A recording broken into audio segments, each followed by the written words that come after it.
Everybody. Thanks for joining us tonight.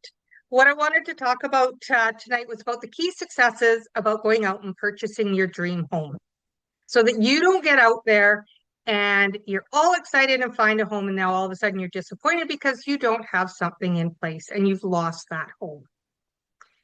So I really want you to have success when you go out and you're looking for your home. So before you head out and you fall in love with that house, let's make a few decisions first, because most people start home buying backwards.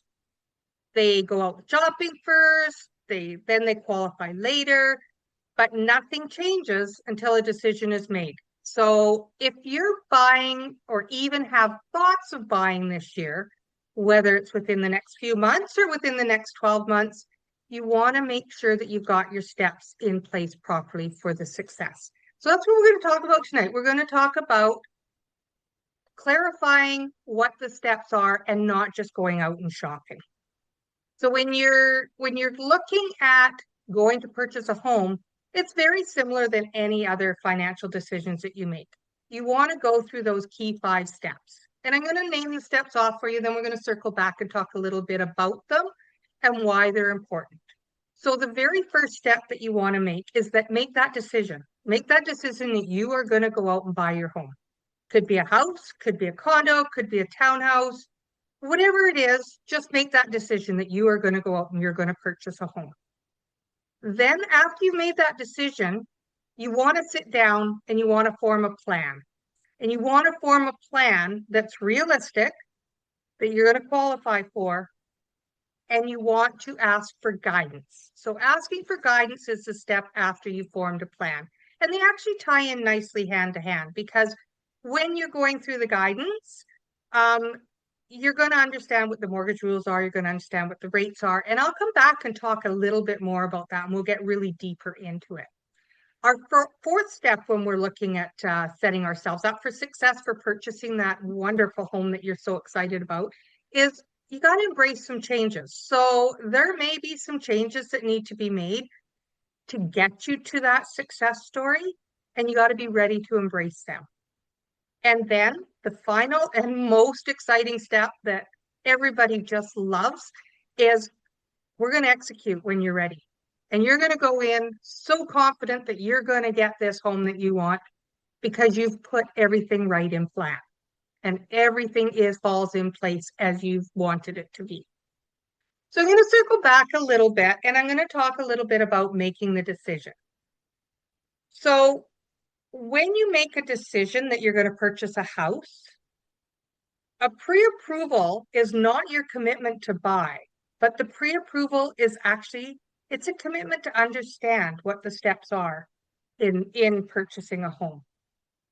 Pre-approval and making that decision, it's avoiding going through some of these steps is, again, if you avoid it, it feels a little bit safe, but it's not. You avoiding to get these steps and these guidance and these help, it can be really expensive. And the reason that it can be really expensive is because when you go in and you're looking to purchase this home and you put an offer down and you're so excited and you've given them the down payment for that home, if we don't have all these other things in place and those subject removals come off or the closing dates or anything like that, time to settle, if you don't have your ducks in a row, for lack of a better word, you're going to lose that, not only that home that you want so bad, but you're going to lose your deposit too. And that's where it becomes really expensive. So now you're disappointed and you're out that money, which is going to hold you back from looking for another piece of property. So also when you make the decision, it goes from moving from, I hope I can afford this, to I know where I stand. I know exactly what I can go in and what I can purchase and how much I can spend. So that's your first part about making a decision. After you've made that decision and you've got all of those key steps in place, now you want to form a plan. So when you form a plan, it's finding out what's realistic for you. What can you qualify for? And that's part of your plan to let you move to that next step. When you're forming a plan, you understand what your monthly debt impact will be. You understand what your monthly payments will be. You understand what your interest rates are going to be. Your approval is on the map. It's not on, oh, I think I can do this. It's on, hey, this is what's really affordable in my lifestyle. And I can live this, because you don't want to go out and again be able to get that home, but be able to squeak by and get that home. And now you can't do anything but pay your mortgage. The rest of your life is just on hold for now. And that's not fun either. We talk and hear about people saying that they're mortgage poor.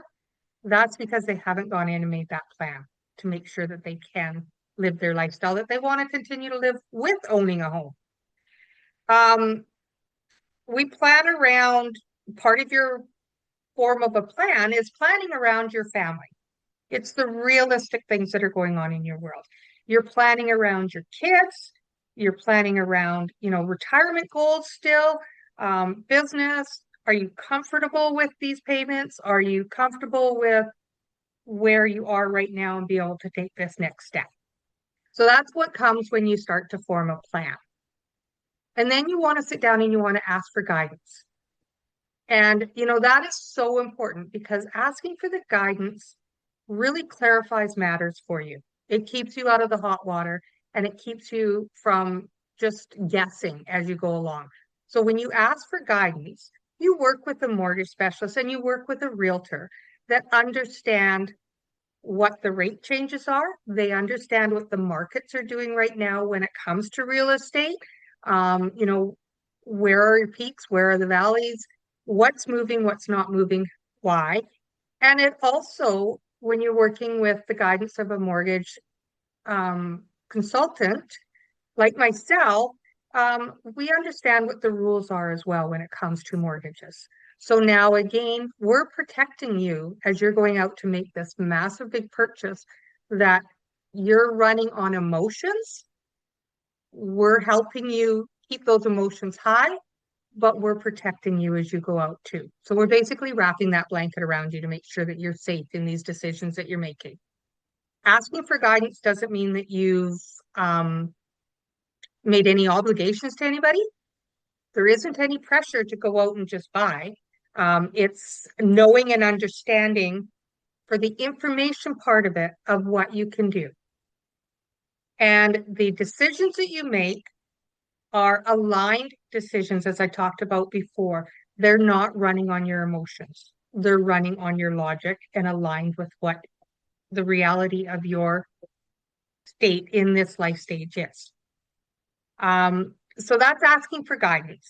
And then, we talk about embracing change in everything that we do when we're looking at our financial situation. And it doesn't matter whether we're going for pre-approvals, whether we're saving for something, we have to be ready to embrace for those change, because maybe right now isn't the right time for you to go out and purchase that home. Maybe it's, you need to do a little bit of cleanup work, or maybe you need to put a little bit more away. So understanding what needs to be done and embracing those changes doesn't mean, no, you can't purchase this home. It just means that you're maybe not ready to take that big step right now. Maybe we need 3 to 12 months, 3 to 6 months, because at that point, what we're looking at, do we have any debt we need to clean up? Do we need to strengthen credit? Do we need to build a bit more savings? And when we talk about cleaning up debt, that doesn't mean we've got bad debt. It just means we're carrying a whole bunch of debt. And we'll talk about that more in one of our other podcasts around, what does it take to qualify? How much do you need to make? How much do you need to put out? And we call it your total debt servicing or gross debt servicing. And I'll talk way more about that at another podcast, because that's a whole nother line of excitement that we can get into. But it's really important that you understand what that is, and it's really important that you're ready to embrace that change. And then we've got a roadmap of where you're wanting to go. We've got a momentum, we've got a clear guideline of where we want to go, and we can get there and build it in confidence. So after we've taken all of these 4 steps, which are so crucial, so exciting, set you up for success, and you're going in confident, and I'm excited for you because I know we're going to get to that home that you want. Now we're going to execute on it. So when we're ready, that allows you that time to move forward, find that home you like. You can negotiate in strength because you know how much you can afford to spend. You know how much you can offer. You know what your down payment is. You're calm. You're going in there confidently and calm saying, this is what I'm offering because I know this is what I can afford. And you don't feel rushed. Markets are pretty, sometimes you feel a lot of pressure because there's a lot of people coming in through those doors. If it's an open house or, might be that a lot of other people have already gone through for showings before you, but you don't have to feel rushed about it because if that house doesn't make sense at that time, you're okay because you can still move to the next place and you're not emotionally tied to that decision because you don't feel rushed. You're calm. You know exactly what you need to do for your negotiating strengths. And the biggest part about that too is when we talk about financial literacy and financial educations, I always say to people and I always talk to people, it's not about the numbers. It's really about your confidence when you're going in to make these decisions and the control that you've got. You now have the full control of moving forward. And that's why we want to make sure we've got these solid steps in place to set you up for success so you're not disappointed when you find that home that you love. Very true, Anna, very true. And I've seen that many, many times where, people will go in and they don't have a realtor in place. They don't have their finances with the pre-approval in place. They're really not sure who they're going to work with, but they go into these homes and they get so excited. And so they should, because it's that brightness, it's the glitz, it's the glimmer, it's perfectly decorated. And you want that so badly. So now you're leading with your emotions and you don't have that powerful team beside you walking hand in hand with you to say, okay, hold on, let's put the brakes on here. Because your realtor, and I work with amazing realtors that I recommend my clients to all the time. And that realtor will work for you and they will put your best interest in place. No different than me as a mortgage consultant. I put your best interest in place first. So now if you know you've got this powerful team behind you and you're set up with the confidence and the knowledge of knowing exactly what you can afford, when you go into these homes, you're going in so powerful and so you're standing so tall because you know that you're going to be able to make an educated decision and you're going to be able to afford that home and win that home that you want because you've got all your finances and all the ducks in the row, basically. Absolutely. That is so powerful. I really like how you say and mentioned about having a team with you really makes a difference. Because yes, as a team, we hold each other accountable. But we're also there to celebrate those wins. And that is so important. Because if you go along and you know where your plan is, you know where your goal is, and it becomes so repetition, and then you lose the emotional side of that, and now you've hit your goal, and you got nobody to celebrate with. So your team will celebrate. Your team will lift you up when you're down and remind you of where your goalpost is. And together you're in this. Your team will also be the one that's cheering you on and celebrating when you've purchased that home. And now you've made that big, big goal. And, what's your next goal that you want to do? And how do we set up for that?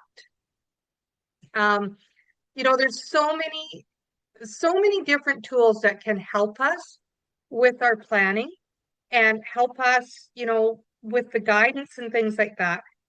When you're looking at the internet and stuff like that. And I see a lot of people that do that. And I don't want to say make that mistake because we're all guilty of going in and sort of looking at the calculators. What do I think I can afford? Oh, great. Okay, now I got this. I've put in what my income is. I put in what I think needs to be covered off on my debts. Go out and go to make your you negotiate the price and make the offer on the home or the vehicle or whatever, and you go in and all of a sudden now you've got to go and get the financing for it, and it's not as clear as what you thought it was. So again, it takes you from that, oh my goodness, I've got this, I bought it. I can't wait. I'm going to, put a picture up in this place. I'm going to decorate this like this to, oh no, I cannot do that. So again, it's the disappointment, and it's also, it can be financially expensive. So great to come to the table. And I love to sit down with my clients and sort of talk about, because a lot of clients and a lot of the people that I work with together will come to the table and say, oh, I've done this calculator and this is what it says that I can afford. Great. That's a great starting point for us. I'm happy you've done some homework, but let's work through this together to really make sure it's solid. Because like I say, those numbers are fabulous, but when you go in to purchase the home, you don't have the power of that pre-approval. The power of that pre-approval is not just about numbers. It's actually somebody, myself, has sat down with you and said, this is what you're approved for. We actually go and get an approval for a financial institution or a financing company, whichever, will provide you with those funds. It's not a guessing game anymore. It's a yes, go out and let's find what you want. So I just I don't want to discourage people from doing a little bit of homework, because I think that is so powerful and it's so much of a jump forward for people to do. But don't go on that homework that you've done and guns a blazing out to visit these homes that you want, and then all of a sudden something's gone sideways. You might have missed one tiny little piece that can make a big difference when we put it all together. Absolutely, absolutely. And the key to your mentorship too is exactly that. It's helping you to understand where you need to grow, where we need to pull back. Um, as a mentor, I pride myself in also educating people. And it's not just, well, here's the numbers, here's what you do, here's where you can go. It's, as a true mentor, I take that opportunity to educate each and every one that I talk to about why they're able to do what they're looking for with their goals. And yes, now is the right time to go out and execute, or hey, let's pull it back because we need a few more months to get to that goal. And yes, we're going to get there, but these are the reasons why. And it's not a no forever, it's a no for now. And you've got to feel good about walking away from a conversation. We can't do it right now, and not feeling defeated, because as a mentor and an educator, it's so important that I encourage everybody, let you know that yes, we're going to get there, and we're going to execute on it really quickly. And if you don't have somebody that you work with as a mentor, and you're going out there and you're taking these big leaps of whatever it is, you're on your own. It becomes overwhelming. It becomes very confusing, so much mud and muddle in your mind. And again, all of those tapes start to play over of saying, well, why would you think you could do this? You can't do this. You don't know what you're doing. Oh, you'll never get there. Whereas if you've got someone that you're working with and is alongside of you, they're going to help you through those. They're going to take that overwhelmed feeling away, help you to understand and realize that absolutely you can do this, so that when you do go in and you go in and look at that home and you start to work and make the offers that you need to offer, you can be calm, you can be confident, and you can stand solid with your feet on the ground, knowing that when you walk out of there, you've done the best that you can do to get that home. You're working with a powerful team, that supports and backs you, so that when you go home, you can just sit and relax and not have all of this going in your mind until you get the answers from what your offer is. It's just such a powerful feeling to have that within yourself.